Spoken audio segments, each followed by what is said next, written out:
Welcome again to the Melling Law YouTube channel, where we talk about different estate planning topics here in Utah. Today we're talking about family dynamics. Usually when we're talking about an estate plan and things that affect an estate plan, we're talking about asset structure or we're talking about changes in law.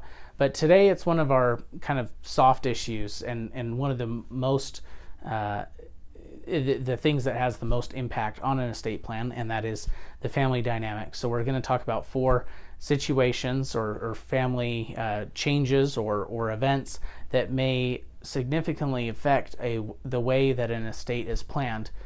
The first is when we're talking about care for minor children. For couples who are trying to plan on who is going to take care of their children, there's often this dilemma. The first is that we don't know necessarily that the best caretaker will be the best money manager or vice versa.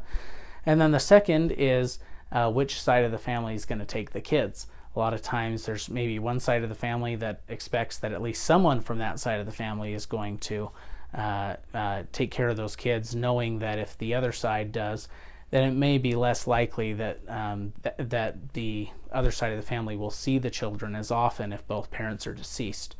And then you'll have that other side thinking the same thing. So which side of the family or who on which side of the family is going to take care of the kids, if anyone in either family. Sometimes a family friend is actually the best option regardless of the 2 sides of the family. So this is the first situation where family dynamics really come into play in estate planning. And depending on the situation, we'll usually counsel to do one thing or a combination of things to address that, to make sure that that those family politics don't become explosive and end up in a long legal battle.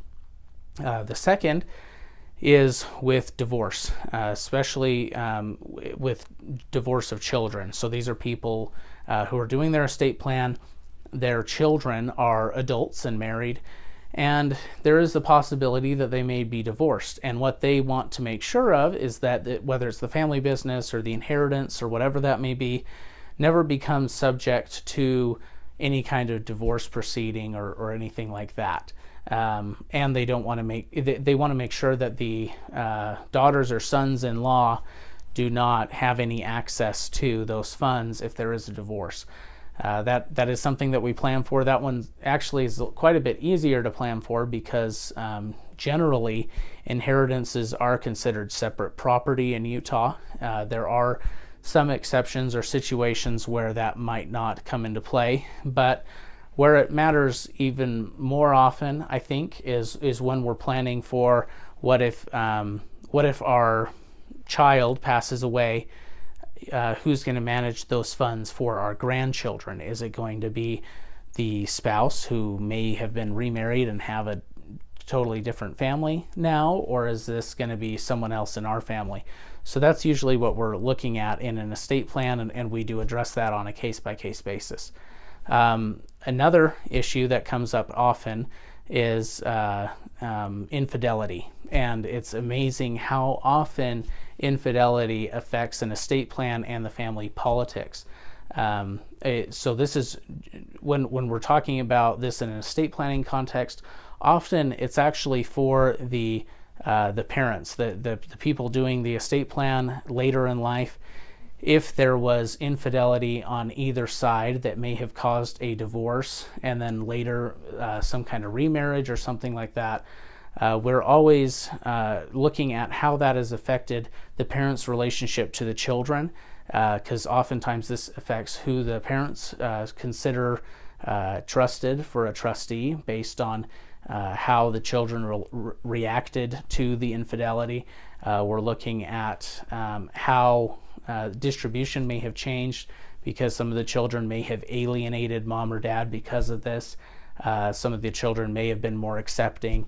And so once again, this is kind of a case-by-case basis, but it really does affect an estate plan pretty significantly. And so the emotions affected with that, or the emotions related to that event, oftentimes boil up to the surface during estate administration, where one sibling will be pointing fingers at another and trying to accuse one of mismanagement of funds or whatever that may be. And really it ties back to that event that where the children had different reactions to that, and their relationships to their parents changed significantly because of that. And then finally, the fourth situation that we're looking at in estate planning is sibling politics.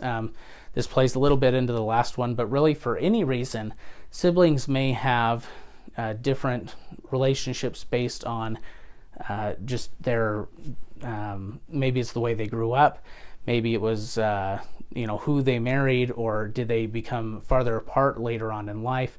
Do they find different interests? Did they move away geographically? Whatever that may be, sibling dynamics change over the years. And when we really need to consider sibling dynamics when we're picking a trustee or somebody to manage an estate, because a lot of times by default, people think, well, I just want the oldest child or the oldest son to manage the estate. But that's not always the best plan when the children aren't going to get along, or might not end up getting along depending on the situation. So sometimes we'll look at alternative governance structures, and maybe that's putting some of the kids on as co-trustees. Maybe that's bringing in a private professional trustee or someone else objective to manage distributions and just authorize some of the children to do some of the legwork, the time-consuming things, but otherwise not have any distribution authority without any kind of signature from someone who's more of like a professional trustee, or someone who's fiduciary, like an accountant or something like that. So whatever that is, the sibling politics really do affect an estate plan, because not only are we planning for bypassing probate, but what we're really trying to do in estate planning is minimize the chance that this is going to go to court for any reason, whether it's probate or some kind of dispute. So we want to make sure that the estate plan is fully effective and is not going to cause any undue burden on any one family member. Thanks for watching. If you have any other questions about how your family dynamic might affect your estate plan, please feel free to give us a call anytime.